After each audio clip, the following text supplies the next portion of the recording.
Hey guys, Jano0. How you doing? I hope all is well in YouTube land. Whatever part of the world that you are in, somebody has asked me why I raise my arms up. Because I don't, the old Ricky Bobby thing. I'm not quite sure what to do with my hands when I'm greeting everybody. So that's just kind of one of my little things, man. Sorry, it's been a couple of days since we've had a sit down, so I figured we'd sit and hang out for a second. Holy crap. Mid-morning coffee break. Yeah, it's the summertime and it is hot, man. It has been really hot and humid, and nothing says cool me down quick like a nice scalding hot cup of coffee. Right on. First thing, I want to mention that Jeff over at Missouri Wind and Solar is having another giveaway, and he's giving away an All-American sun oven, one of the really expensive ones. It's like a $350 value. I think he sells them for like $290 bucks. But there's other people that sell them for upwards of $350, and it's a really, really good sun oven, man. I mean, that is what I'm trying to make on my own, because well, hopefully I've been saving up now since we've been starting to sell the book a little bit, and maybe I'll be able to get one, because I use our sun oven. We use it a lot during the summertime, just to save on the cost of turning on the stove, which is a 220, and the extra heat and humidity inside the house, which kicks on the air conditioner and stuff like that. So it does save money. It just saving up to the point to where you can get one. That's the thing. But Jeff's giving one away in a giveaway. So and he's giving away another type of solar cooker. And he's giving away a kilowatt meter and the lithium battery charging thing it's a little bitty battery, but it'll even jump start your car, man. It's amazing what they can do with batteries nowadays. But in my opinion, the main thing is that sun oven. So I'll leave a link to Jeff's video in the description box. Go over there and watch the video and enter into that giveaway, because man, you don't want to miss out on a chance to win one for free if you can get one. That's really awesome, and I thank you very much, Jeff, for doing that. They're an outstanding piece of gear to have if you like cooking outdoors and saving money and using solar and stuff like that. So head on over that way, y'all. Alright, I got a couple of questions here from MikeyPrepper. Mikey's a dude that lives in New Jersey, and he knows a little bit about why good reasons are to be prepared. He had some experiences with Hurricane Sandy back when it went up into that area of the country. So he's got a channel going on. He's trying to help folks as far as being his ideas as preparedness and so on and so forth. I'll leave a link to his channel in the description box as well. He's got some good stuff, yo. He sent me some questions. The first question he sent was, do I think an SHTF will happen soon? Well, first, the acronym SHTF, I've used it quite a bit in the past, because that was the normal thing where folks refer to it.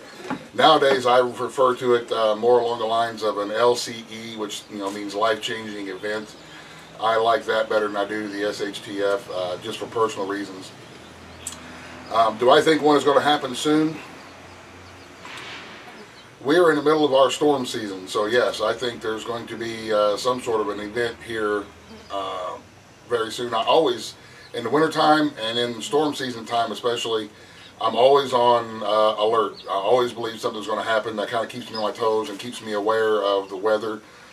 Those are the things that usually happen here where I live, as well as too, Mikey. The weather can really change your life quickly. As far as any other events, man, your guess is as good as mine as far as anything nationally or globally that could happen. Me myself, I try to stay more aware of weather, because, and again, I'm not some expert prepper dude. I'm not an expert at anything, man. I am just a dude make a video on YouTube. That's it. That's all I am. But in my opinion, if I am prepared for the power to go out due to a thunderstorm or due to a winter storm, then I am also prepared for the power to go out for any other reason. The power doesn't care why it is not on. It's just not on. Same thing with our food storage and so on and so forth. If I'm prepared, to hold up here for a few weeks without being able to get to town because of storms, trees are down, or roads are impassable, mudslides or something like that. Out here in the hills, we have mudslides and rock slides.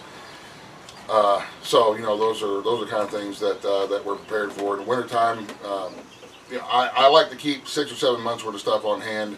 That should give me enough time to plan and start growing more food and procuring more food, whether it be hatching out new chickens and raising new rabbits and hogs and so on, stuff like that. So I try to keep 6 or 7 months at least on hand.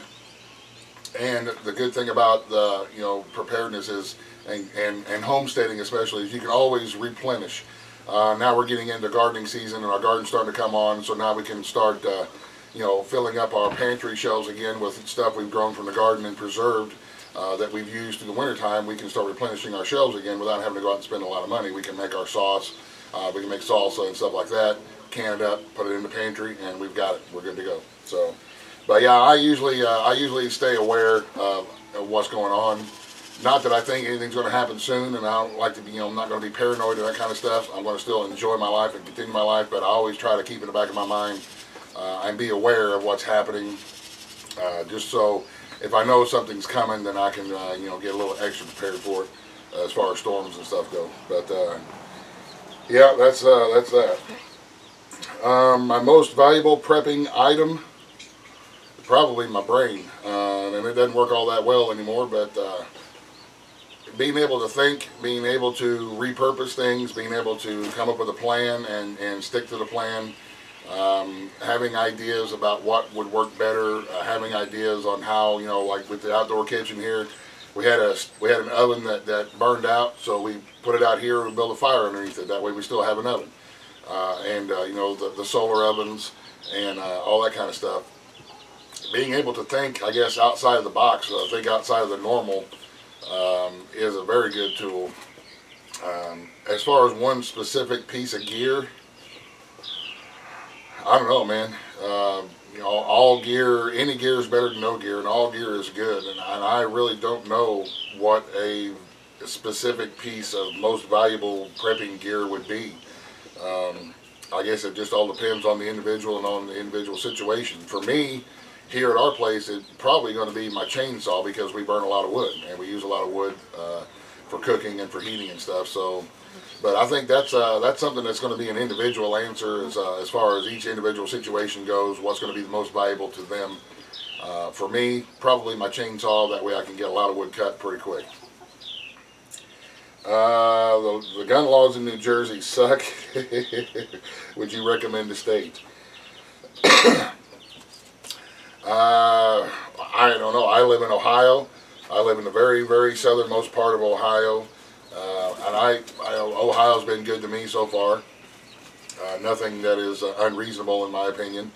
There are a lot of other states that have different laws, and I guess it's just an individual thing. I mean, a lot of the southern states are real good with gun laws, but a lot of people don't like the heat and humidity, so they want to stay up north somewhere. So again, that all boils down to the individual person, man, what it is that you're looking for, and then start doing a search from there. Like I say, I can tell you about, I lived in Illinois, which the gun laws in Illinois are pretty strict, and now I live in Ohio, and Ohio is pretty reasonable as far as gun laws go, and they're pretty I mean, like I say, Ohio's been pretty good to me, so I have no complaints about the state of Ohio.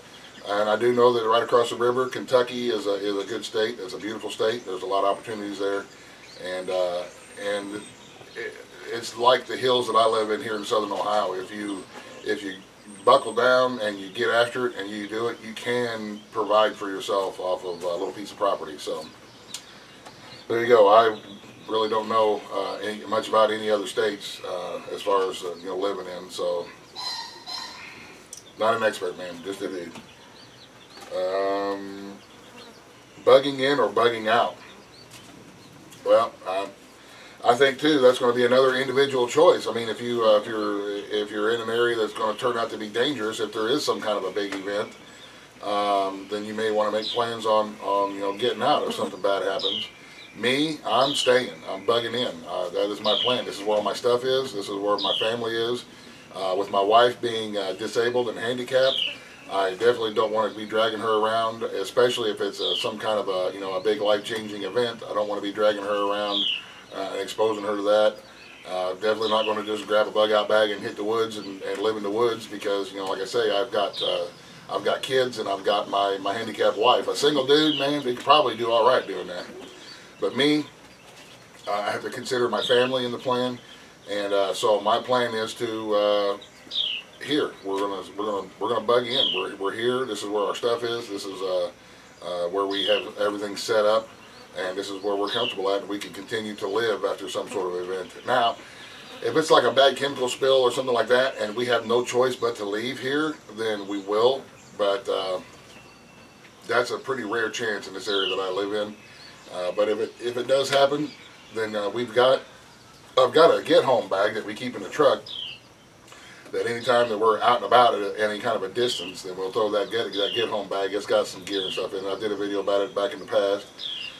That'll get us home to where we have most of our other stuff is. But to me, bugging in is the best option for us out here in the country where we live, because, like I said, we can sustain ourselves off of our property here. Unless, God forbid, there's some kind of a big chemical cloud coming through and we have no choice but to leave, then we will, but we'll deal with that when the time comes. I know there's a lot of folks that live in the larger cities and live in suburbs and in apartments and things like that who have said that they wouldn't want to be in the city if something big happens, because the cities are going to be, looting and rioting and so on, and that makes sense to me. I lived in the Chicago area for a while, and I could see that the cities would be a very dangerous place to be, especially if you have a family. If there's a big event like that going on and people are, there's food riots or people are looting individual homes for supplies and for gear and stuff, I could see where that would be dangerous, and it would make sense in that situation to bug out and try to find a safer location. So there you have it, Mikey. I hope that helps, man. I know those aren't very scientifical answers, but I'm not an expert prepper. I'm not. Like I said, I'm just a dude, man. And this is how I've set myself up and my family up here on our little piece of property. So far, it's worked out well for us. And God willing, it'll keep working out well in the future. So thank you very much for the questions, bro. Good luck, and man, hopefully we don't get another Sandy anytime soon. So, all right, guys, there you have it. I'll don't want to ramble on for too long, but we'll cut that one off here. But like I say, make sure everybody goes over and gets in on the chance to win that sun oven over there from Jeff. He will give you up to 4 entries in the contest. So, man, you can't beat it. Can't beat it. Good luck to everybody. Thank you guys very much for watching. Any more questions, feel free. I will try to answer them as soon as I can. We've been kind of busy around here. We had a tree fall down a couple of days ago over a fence, so we've been fixing fence and cutting wood. But, it's just one of them things. Life happens, and you keep on going. So, all right, guys, have a great day. Thank you very much for watching. Oh, God bless.